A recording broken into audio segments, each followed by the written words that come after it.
3 days before Christmas, I believed I had escaped the noise until the smart lock on my rental cabin disengaged with a sharp mechanical click. My parents had not arrived alone. They brought 20 relatives and a reunion script staged for an audience. They assumed I would swallow the indignity just to keep the peace. They forgot that I had finally learned how to let the system do the dirty work for me. My name is Mara Whitman. I am 33 years old, and I spend my days calculating disaster scenarios for Harbor Peak Solutions. In risk management, we have a term for a structure that has taken too much load without sufficient support, catastrophic failure. That was my life. After the divorce papers were finally signed in October, I realized I had become a raw nerve ending. My family did not see a woman trying to rebuild herself after a decade of emotional erosion. They saw a vacancy.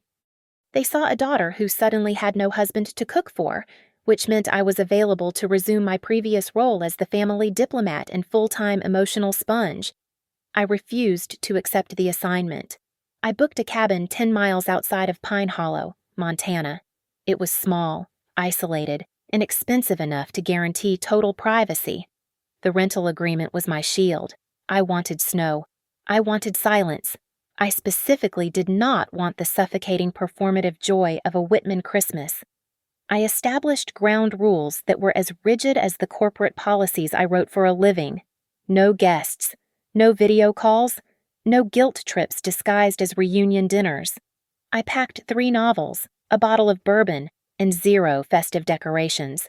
This was not a celebration. It was a quarantine for my sanity. The first night was intoxicating. The cabin smelled of dry pine needles and wood smoke. Outside, the wind howled through the Douglas firs, but inside, the silence was absolute. I sat by the stone fireplace, watching the flames consume a split log. For the first time in 20 years, I did not hear my mother critiquing my outfit or my aunt asking why I looked so tired. I could hear my own breathing. It felt illegal. Then the phone vibrated against the wooden side table. It was my mother. The message read, "Just open your heart, and the family will heal you." I stared at the screen. The text was not an invitation. It was a command wrapped in therapy speak. I did not reply. I flipped the phone face down, but the piece had fractured. I felt that familiar prickle on the back of my neck. I felt hunted. 2 hours later, a notification from the cabin host popped up on the app. "Hi, Mara, just checking in. A man called the main office asking for the gate code. He said he was with you. I didn't give it to him, but I wanted to verify." My stomach dropped. I typed back immediately. "I am alone. Do not give the code to anyone." I walked to the heavy front door and punched in a new entry code on the smart lock. I checked the deadbolt. I checked the window latches. I told myself I was being paranoid. This was Montana. They were 3 states away. There was no way they would drive 2,000 miles just to prove a point. My phone rang again. It was my cousin Derek Whitman. Against my better judgment, I answered. "Mara, hey, just checking the lighting situation." "What are you talking about, Derek?" I asked, my voice tight. "You know, for the shoot, the big family photo. Aunt Linda wants to know if the deck faces west because, well, she hates the afternoon shadows." I gripped the phone so hard my knuckles turned white. "There is no photo, Derek. I am alone. Right. Of course. Just keep the driveway clear tomorrow morning. Okay, Derek." He hung up. My heart hammered against my ribs like a trapped bird. I stood up and walked to the front window. The snow was falling heavily now, burying the world in white. I peered out into the darkness of the front porch. The motion sensor light flickered on, illuminating the fresh powder. There, distinctly pressed into the snow, were heavy boot prints. They did not lead to the door. They circled the porch and stopped right beneath the living room window. They were not walking away. They were facing inside. Someone had been standing there, listening to the silence I fought so hard to keep. The morning of the 23rd of December did not break with the peaceful light of dawn I had paid for. It broke with the sound of an engine revving, then another, then a third. I was standing in the kitchen holding a mug of coffee when the noise grew from a hum to a roar. It was a caravan. A fleet of SUVs was idling in the driveway I had shoveled only hours before. Before I could set my mug down, I heard a sound that made my blood run cold. It was laughter. It was loud, performative, and terrifyingly familiar. I ran to the door, but I was too late. I heard the deadbolt turn. It was not the electronic beep of the smart keypad I had reprogrammed. It was the heavy, grinding slide of a physical metal key. The door swung open, bringing a gust of freezing air and the smell of cheap vanilla perfume. My parents stood on the welcome mat. Behind them, a chaotic sea of 20 relatives spilled out of the cars, dragging suitcases, aluminum trays of lasagna, a disassembled fake Christmas tree, and tangles of blinking lights. "Surprise," my mother shouted, throwing her arms wide as if she were hosting a talk show. "We brought the reunion to you since you decided to be so silly and hide away. Christmas is where the family is." Mara. I stood frozen in my oversized flannel shirt. My sanctuary had been breached in seconds. How I managed to whisper, "How did you get in?" My father stepped inside, shaking snow off his boots. He looked pleased with himself, the way a man looks when he thinks he has solved a problem for a child who cannot tie her own shoes. "Had a little chat with the property manager," my father said, winking at an uncle who was already hauling a cooler of beer onto my rug. "I told him you were having a rough time.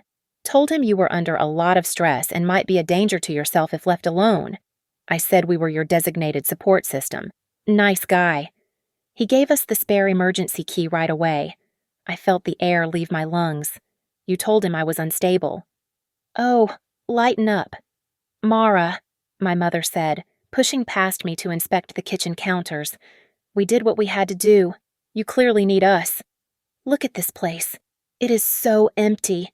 The cabin was no longer empty. It was suffocating. My cousins poured into the living room. Phones were already out.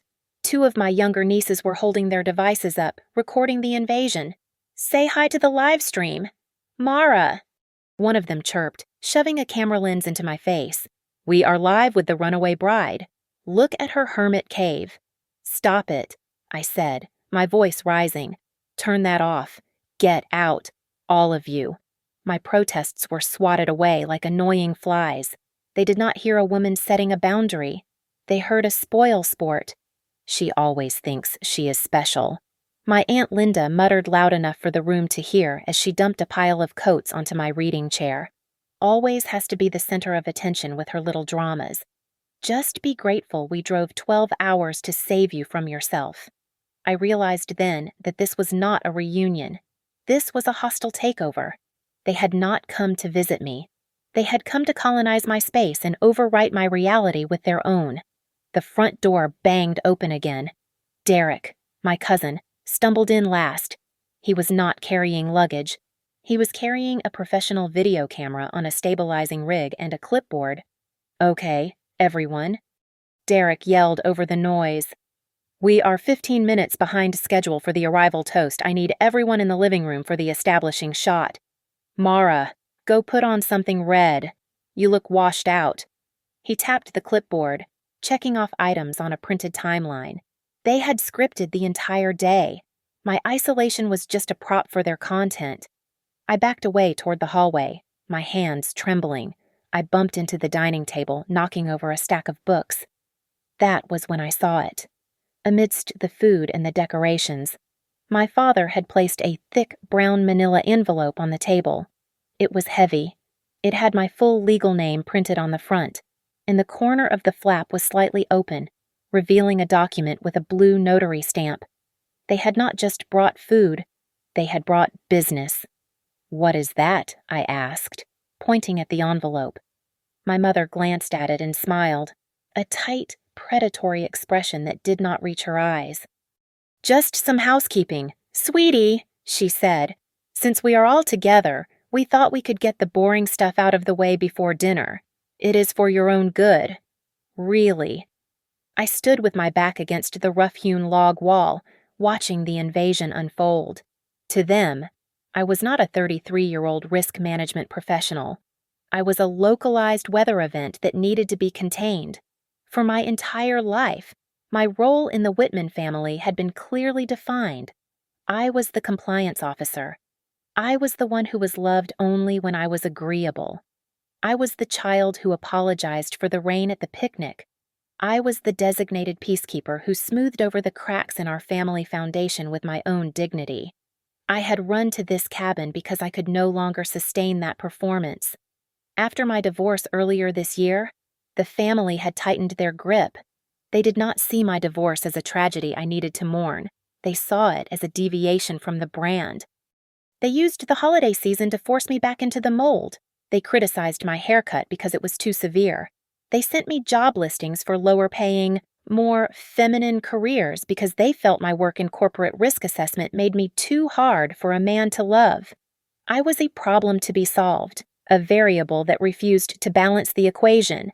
They always compared me to her.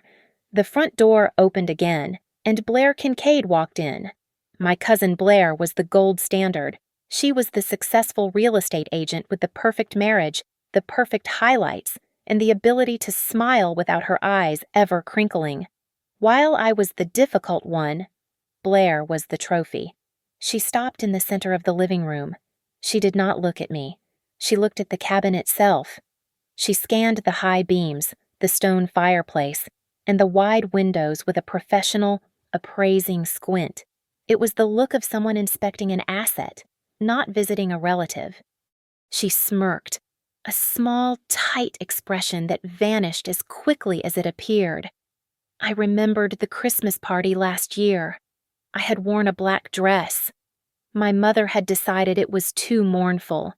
She had cried in the kitchen, loud enough for the guests to hear, claiming my outfit was a rejection of her joy. My father had stopped the music. He had made me stand in front of the fireplace while 20 people watched, holding their eggnog. "Just apologize to your mother, Mara," he had said, his voice dropping to that dangerous, quiet register. "She worked so hard, don't be selfish." I had apologized. I had said I was sorry for wearing a dress I owned. I had swallowed that humiliation like a shard of glass, and it had been cutting me from the inside ever since. Blair walked over to where I stood. She looked immaculate in her white wool coat. She reached out and picked a piece of lint off my flannel shirt. "Mara, honey," Blair said, her voice dropping to a conspiratorial whisper. "You look wrecked, but do not worry. We are here to fix it." She gestured vaguely toward the table where the heavy envelope lay. "You are making this harder than it needs to be," she continued. "You just need to sign a few things. It is just paperwork. Once the ink is dry, everyone will be happy. Then we can have eggnog." My mother appeared on my other side. She looped her arm through mine, locking me in place. Her grip was tight, her fingernails digging into my bicep through the fabric. "Blair is right," my mother said. Her eyes were wet with tears that she could summon on command. "You owe us this, Mara. After the divorce, after everything people whispered, you owe this family a happy ending. Do not ruin the Christmas photo. I cannot survive another scene." I looked at them. I looked at the envelope. I looked at Derek adjusting the tripod in the corner. In the past, I would have screamed.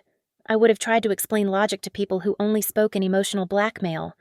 I would have fought, and they would have won, because they had the numbers and the volume. But as I felt my mother's nails in my arm, something inside me went quiet. It was the cold, clinical silence of a risk assessment. I realized I did not need to scream. Screaming was what they wanted. It validated their narrative that I was unstable. I took a deep breath. I would not fight them with noise. I would fight them with the one thing they never bothered to read. I would let the system speak for me. I excused myself from the living room, murmuring something about needing to change out of my pajamas. The moment the bedroom door clicked shut, I engaged the heavy deadbolt. I leaned against the wood for a single second, listening to the muffled cacophony on the other side. They were already moving my furniture. I could hear the scrape of my reading chair being dragged across the floor to accommodate the buffet line. I walked to the small desk in the corner and opened my laptop. I did not cry. I did not hyperventilate. I did what I had done every day for the last 8 years at Harbor Peak Solutions. I compartmentalized.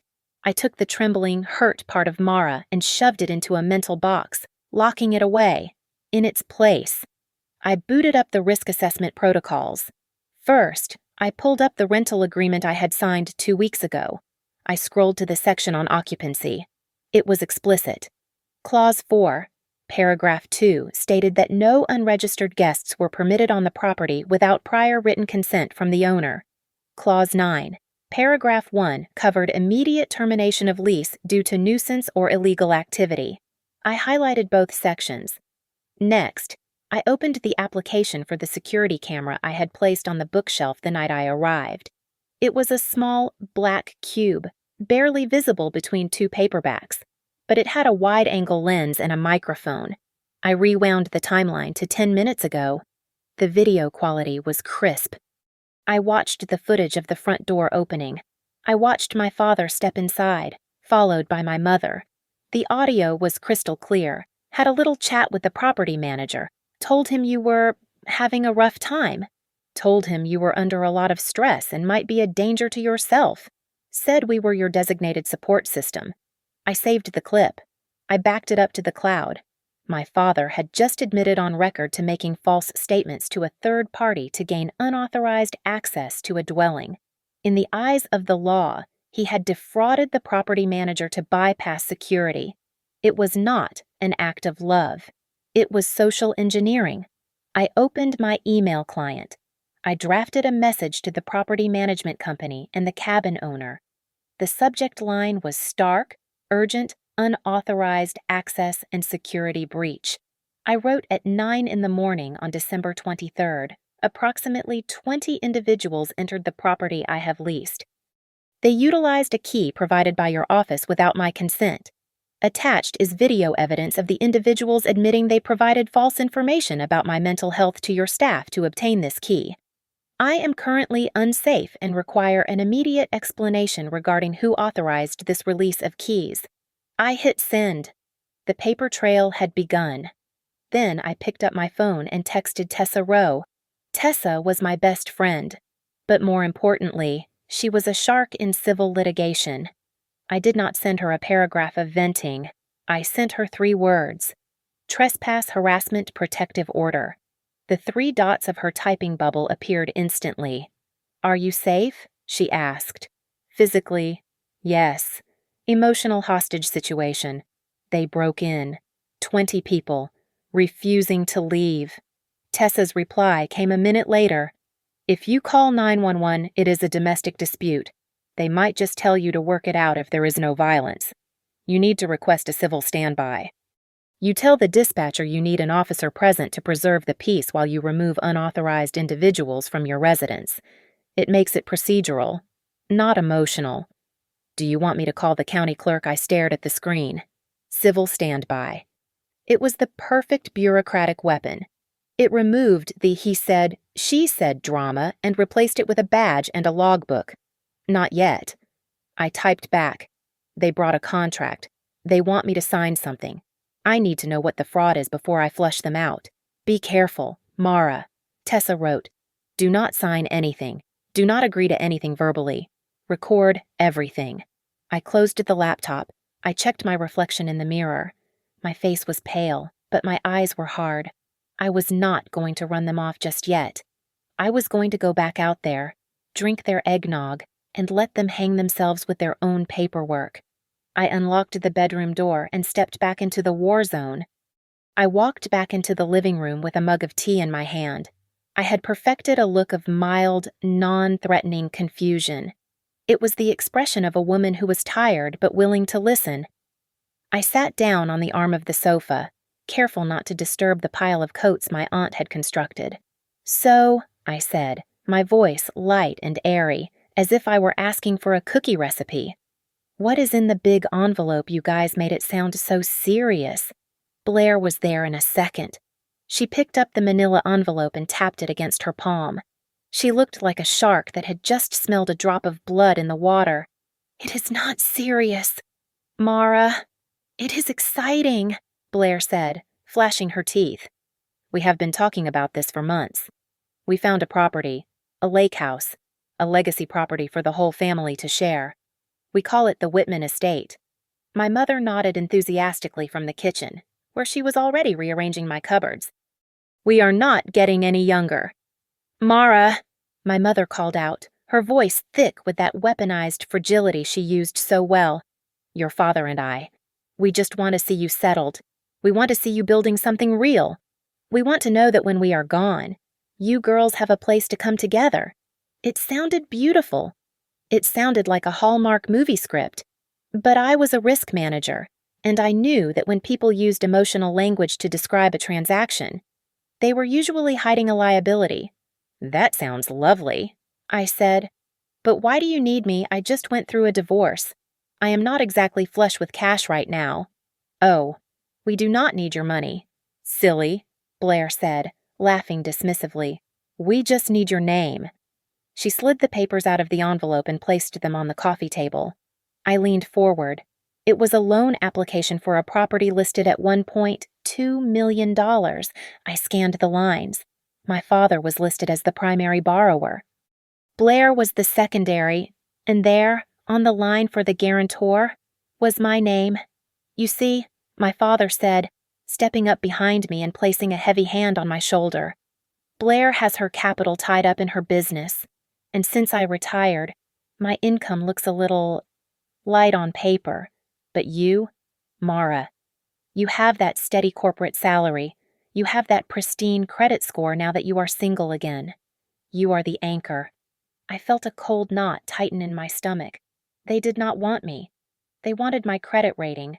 I was the insurance policy against their default. "It is just a formality," Derek chirped from the corner, where he was adjusting the focus on his camera. "We just need you to sign. The bank needs to approve it by the 26th of December so we can announce it on New Year's Day. It's a rush, but if you sign now, we are golden." I looked at Derek. He was so eager, so desperate for the content, that he did not realize he was leaking information. "The 26th, I asked. That is very fast." I turned the page.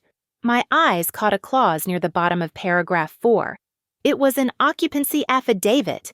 "The guarantor certifies that the property located at 442 Pine Ridge Road serves as their primary holiday residence and that they maintain a familial domicile with the borrowers during the designated peak season." I froze. They were not just asking me to co-sign. They were asking me to commit mortgage fraud. They were using my rental cabin address, the one I was currently standing in, as proof of a local familial domicile to secure a lower interest rate or a specific type of residential loan. "Wait," I said, keeping my voice steady. "This clause says I live with you during the holidays. It lists this cabin's address as our current contact point. It is just paperwork." Mara Blair snapped, her patience thinning. "Banks like to see stability. They like to see that the family is a unit. That is why we are all here. To show them we are a unit. Look around you. We are all together. It is practically true." I looked at them. I looked at the 20 people eating my food, using my bathroom, and claiming my space. They had not invaded my privacy for a reunion. They had staged this entire chaotic circus to create a physical alibi for a bank loan. I needed that paper. I do not know," I said, letting my shoulders slump. I stared at the floor. "It is a lot of responsibility. I need to think." "Mara," my mother said, her voice dropping to a warning tone. "Don't be difficult. Not today." "I am not being difficult," I said, looking up with wide, fearful eyes. I want to help. I really do. Can I just hold on to the copy? I want to read it in my room. I just need 10 minutes to process it. Then I will sign." Blair sighed, a long, dramatic exhalation of air. She looked at my father, then at me. She saw a broken, divorced woman who was easily bullied. She did not see the trap. "Fine," Blair said, shoving the heavy stack of papers into my chest. 10 minutes. Then we cut the cake. And you sign the papers. Do not make us wait. I took the envelope. It felt heavy in my hands, like a loaded gun. "I won't," I said.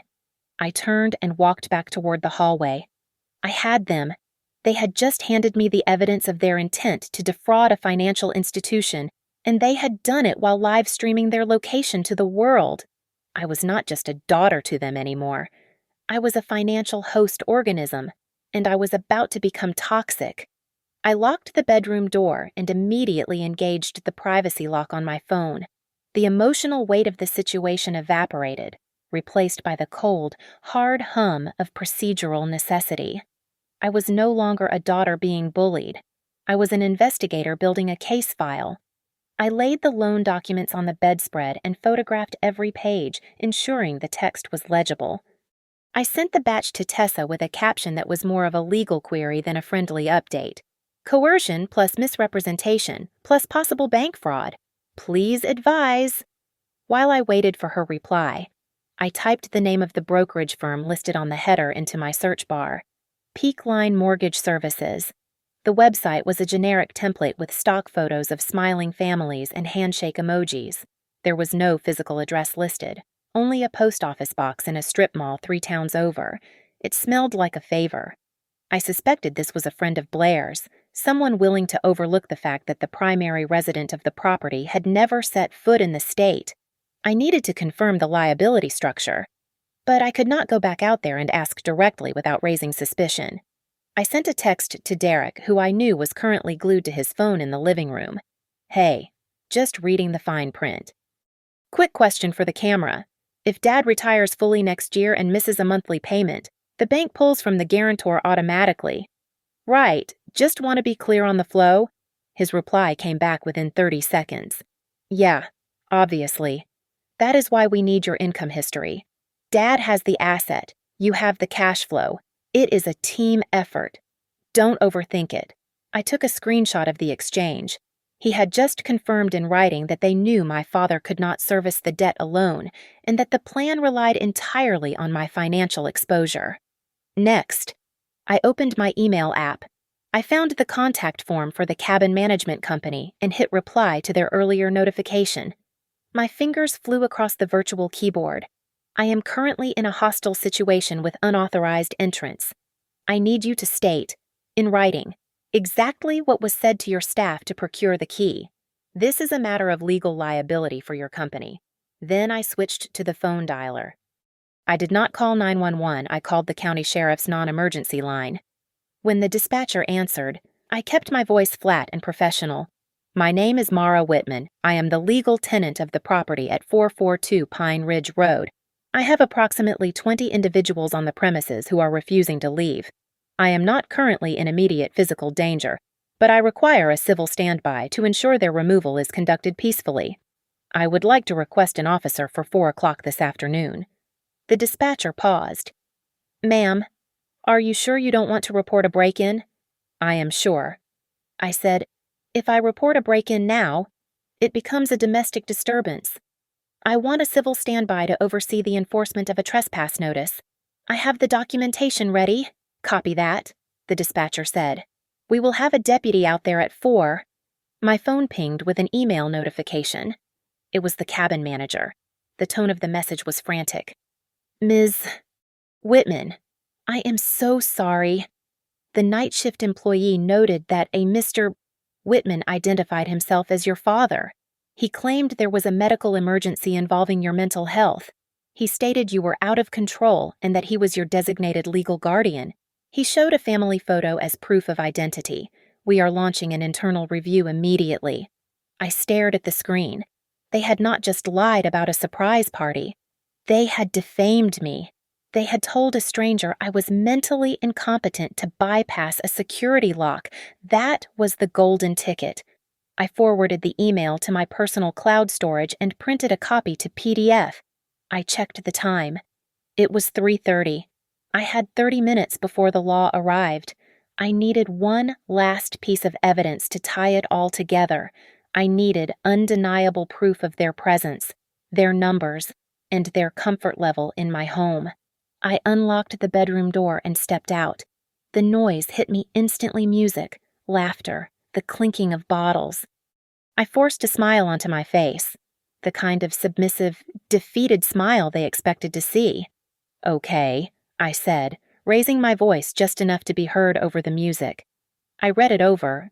It seems intense, but I guess if it is for the family, I should consider it."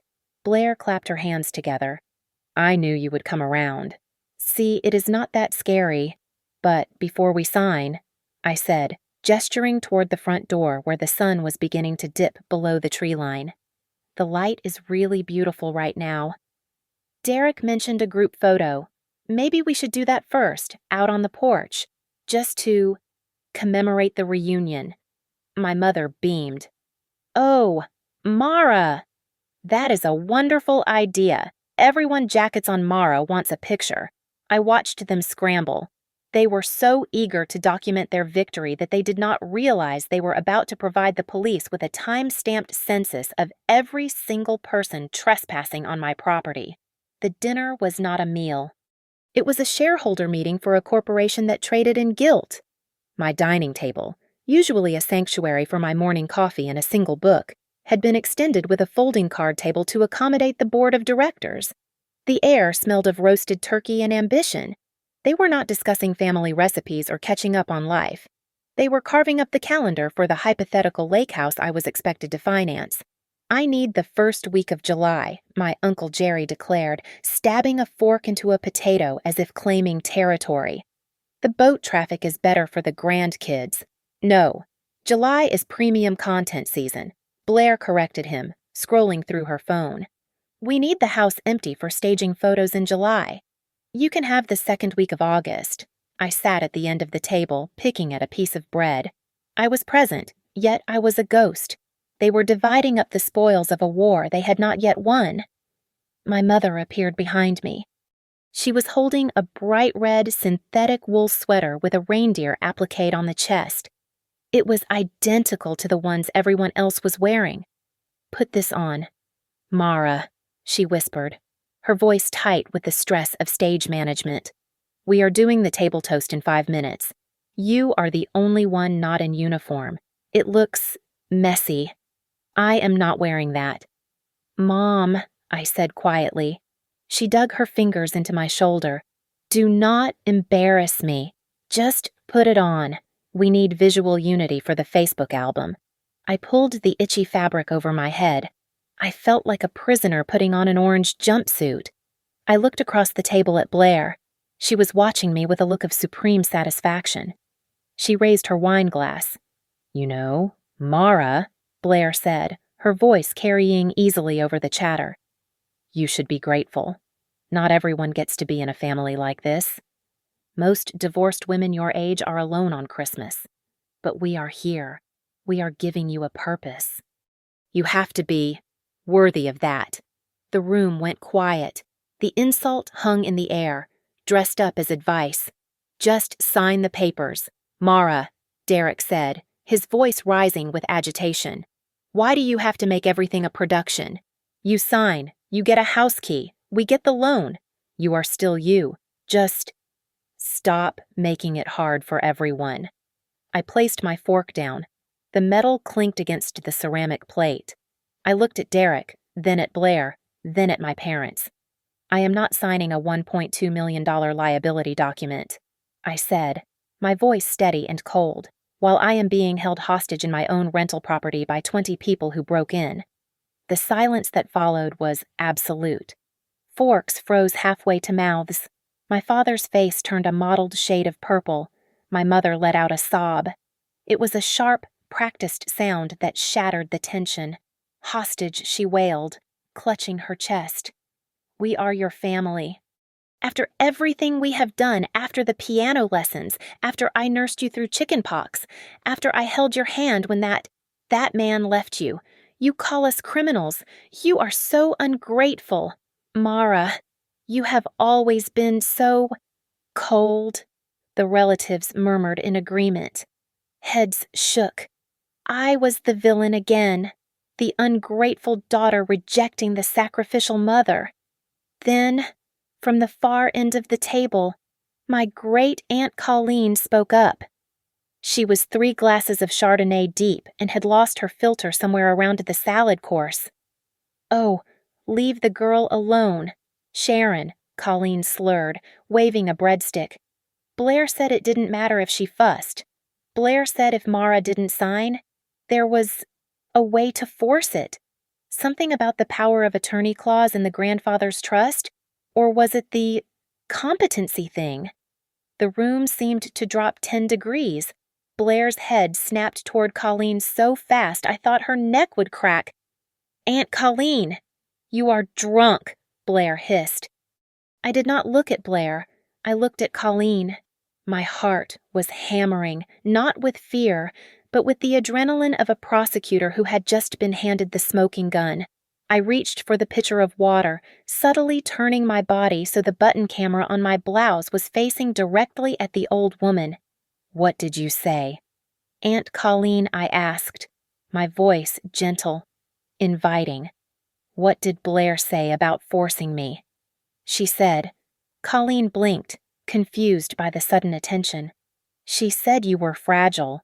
She said if you wouldn't sign, they could use that mental health incident from the divorce to enact a conservatorship or something. Said it was for your own good, to protect the assets." I saw the color drain from my father's face. "That is enough," my father roared, slamming his hand on the table. But it was too late. The camera was rolling. They had just admitted to a conspiracy to weaponize my mental health to seize control of my financial autonomy. I did not scream. I did not cry. I took a sip of water. The system now had everything it needed. The sun rose on the 24th of December, illuminating the fresh snow with a blinding, indifferent clarity. At exactly 9 in the morning, a white sheriff's department SUV crunched up the driveway, its tires cutting through the pristine layer of ice. I was already waiting on the porch, wrapped in my coat, holding a file folder. I did not wait for the deputy to knock. I walked down the steps to meet him at his car door. "Deputy Miller," I asked. "Ms. Whitman," he replied, adjusting his belt as he stepped out. "You requested a civil standby regarding an eviction of unauthorized guests." "Yes," I said. I handed him the folder. "Here is the lease agreement in my name. Here is the email from the property management company confirming that the individuals inside obtained the key by providing false information regarding my medical status. And here is a video time-stamped yesterday morning showing them entering without my consent." He flipped through the papers. His face remained impassive.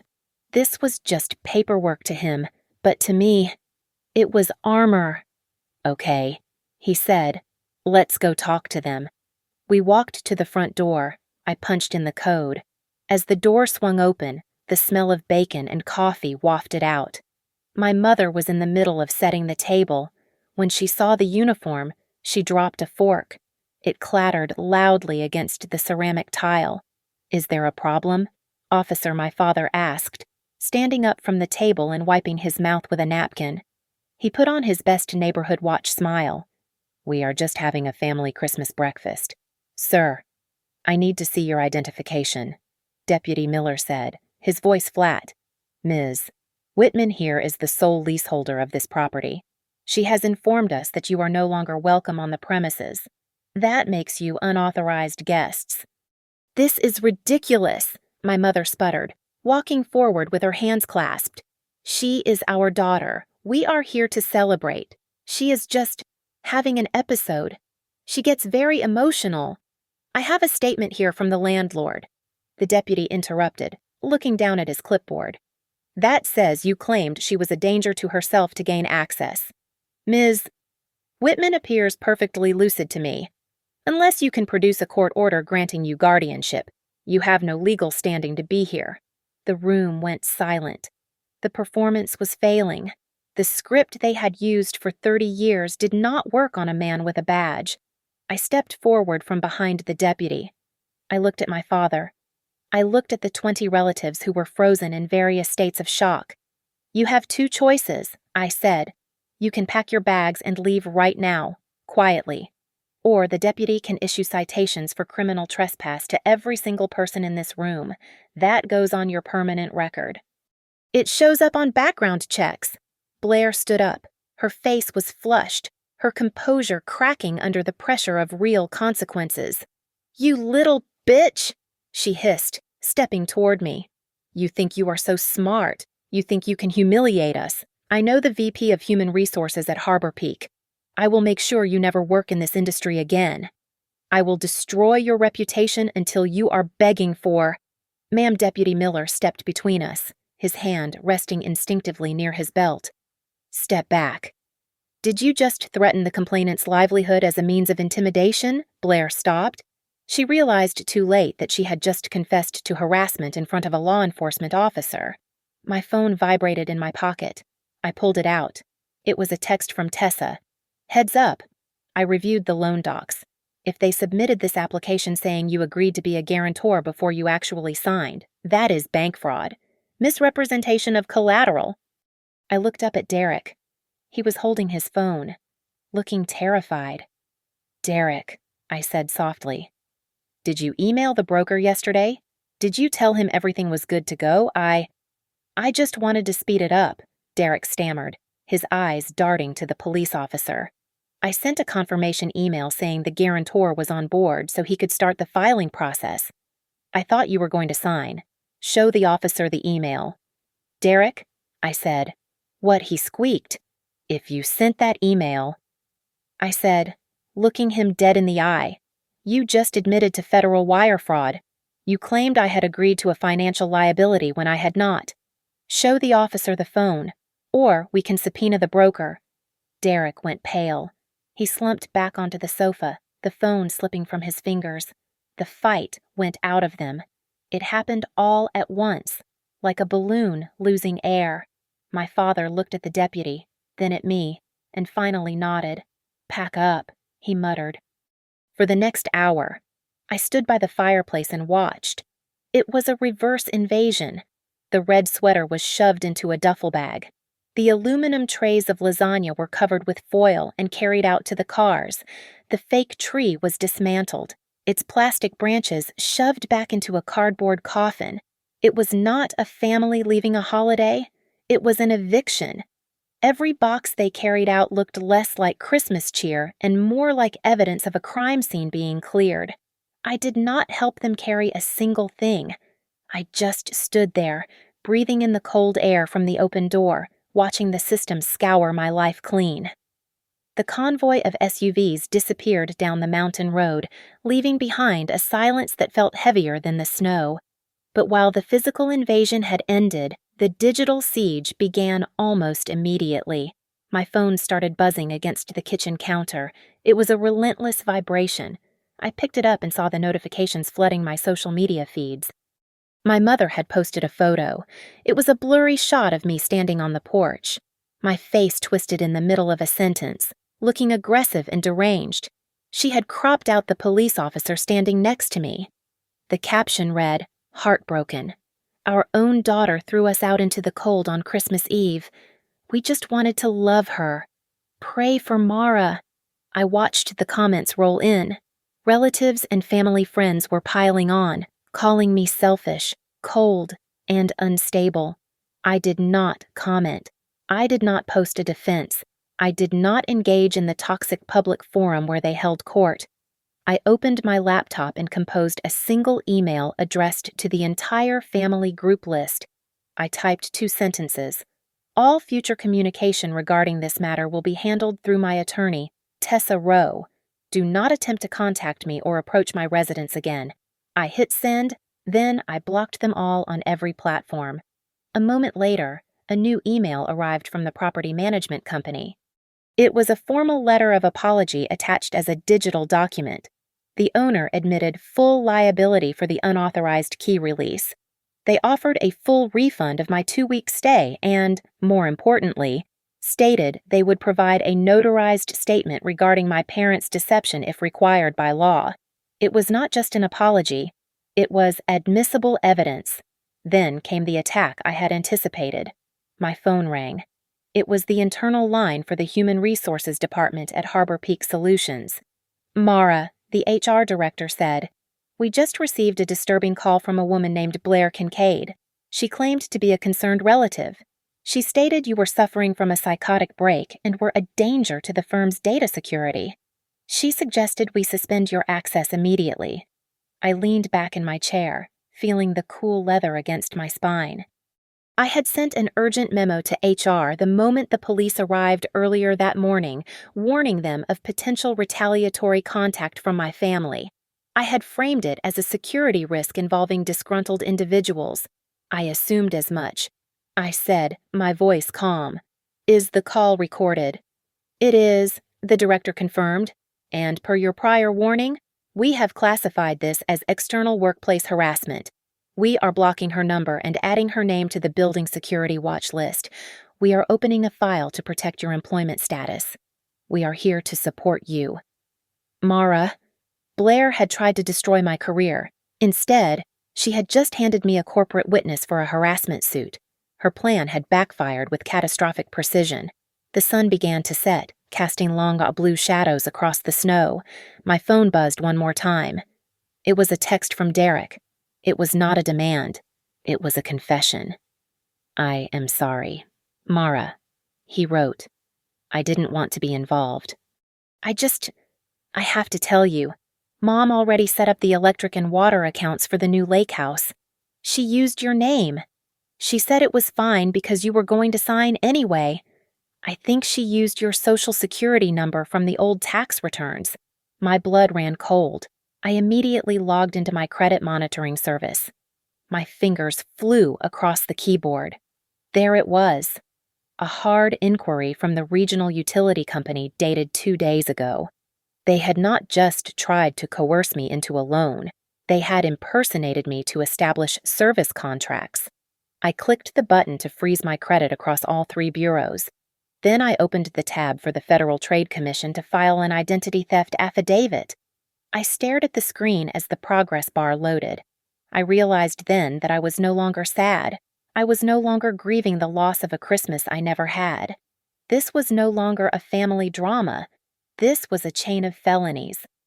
My parents had crossed the line from toxic behavior into criminal activity, and for the first time in my life, I was not going to pay the bill.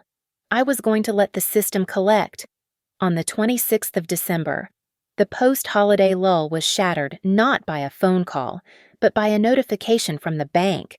It was a formal letter stating that the loan application for the Whitman estate had been paused due to inconsistent applicant data. My stomach turned. They had tried to submit the file. They had pushed the paperwork through the system, likely hoping to forge my signature later or bully me into a retroactive agreement before the closing date. They had not just pressured me. They had attempted to bypass my consent entirely.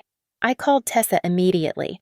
She did not tell me to calm down. She told me to drive to the county courthouse. We filed a petition for a temporary protective order based on harassment, identity theft, and the fraudulent use of my personal information. We attached the police report from the civil standby, the email regarding the unauthorized key access, and the credit inquiry logs. The hearing was short. My parents and Blair showed up wearing their Sunday best, looking like a portrait of aggrieved respectability. They tried to paint the narrative of a family dispute, a misunderstood attempt to include a lonely daughter in a financial legacy. My mother actually brought a tissue to dab at dry eyes. "Your Honor," my father said, his voice trembling with feigned confusion. "We simply wanted to secure a future for our children. Mara she has been confused lately. We were trying to help her build equity." I did not speak. I let Tessa lay out the timeline. She presented the evidence piece by piece, dull and undeniable. Then came the pivot point. We submitted the email Derek had sent to the mortgage broker, alongside a time-stamped screenshot of my text message explicitly refusing to sign. The judge looked at the documents. He looked at the broker's statement, which admitted they had proceeded based on Derek's written confirmation of my verbal consent. "So," the judge said, peering over his glasses at my father. You attempted to secure a $1.2 million liability against Ms. Whitman's credit profile after she explicitly told you no, then Tessa played the ace. She handed over the affidavit from the cabin management company. The judge read the line where my father claimed I was mentally unstable to trick a minimum wage employee into handing over a key. The judge's face hardened. He was no longer looking at a concerned father. He was looking at a predator. This is not a family dispute. The judge ruled, his voice flat and final. This is a systematic attempt to manipulate and defraud a vulnerable individual using intimacy as a weapon. Protective order granted. No contact. I am also referring this file to the District Attorney's Fraud Division for review regarding the loan application. The gavel did not bang loudly. It just made a dull thud, like a heavy book closing. In the hallway outside, Blair tried one last time. She did not scream. She cried. She reached out for my arm, her face crumbling. "Mara, please," she sobbed. "It's Christmas. Grandma is sick. Don't do this. We can fix it. We can just drop the loan. Don't let them investigate us." I stepped back, out of her reach. I looked at her, then at my parents, who were standing by the exit, looking old and small. "I don't hate any of you," I said. My voice was steady. "I just won't endure you anymore." I walked out of the courthouse and into the biting cold of the parking lot. My phone buzzed. It was an automated alert from the credit bureau. The hard inquiry from the utility company had been removed. My file was locked. My identity was mine again. I stood there, breathing in the freezing air, and for the first time in 33 years, the holidays did not feel like a trap. I returned to the cabin that evening. The silence was no longer heavy. It was rich. I went out to the porch and hung a single small lantern on the railing. I did not light it for them. I lit it for me. It was a beacon marking the edge of my territory. A reminder that peace is not something you are given. It is a boundary you defend. Thanks so much for listening to my story, everyone. I honestly want to know what you guys think. Was I too harsh on my family? Or did they get exactly what they deserved? Drop a comment down below and let me know where you are listening from. I love reading through them. And hey, if you enjoyed this ride, make sure to subscribe to the Victoria Revenge Stories channel, smash that like button, and hit the hype button to help this story get pushed out to more people who need to hear it. Catch you in the next one.